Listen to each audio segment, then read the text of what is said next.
Hello everyone, welcome back to my new mini blog.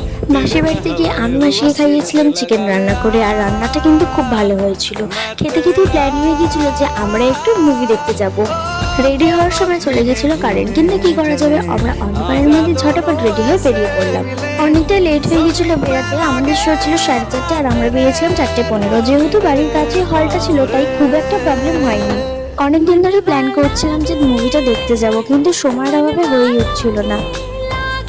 আর এতক্ষণে তো তোমরা নিশ্চয়ই বুঝেই গেছো যে মুভিটার নেম কি। আমার তো খুবই ভালো লেগেছে, আর আমি বলবো যারা যারা এখনো মুভিটা দেখোনি তারা অবশ্যই ঝটপট গিয়ে তোমাদের কাছাকাছি সিনেমা হলে মুভিটা দেখে আসো। আর অবশ্যই কমেন্ট করে জানাতে ভুলো না যে তোমাদের কাদের কাছে দেখা হয়ে গেছে। আমার সানডে তো এইভাবেই কেটেছে, তোমাদের কাদের কেমন কেটেছে অবশ্যই কিন্তু কমেন্ট করে জানিও। তোমাদের সাথে দেখা হচ্ছে নেক্সট কোনো মিনি ব্লগে। আর যদি তোমাদের মিনি ব্লগ ভালো লাগে তাহলে অবশ্যই কিন্তু লাইক কমেন্ট করে দিও আর চ্যানেলটা সাবস্ক্রাইব করে দিও। তো দেখা হচ্ছে নেক্সট মিনি ব্লগে।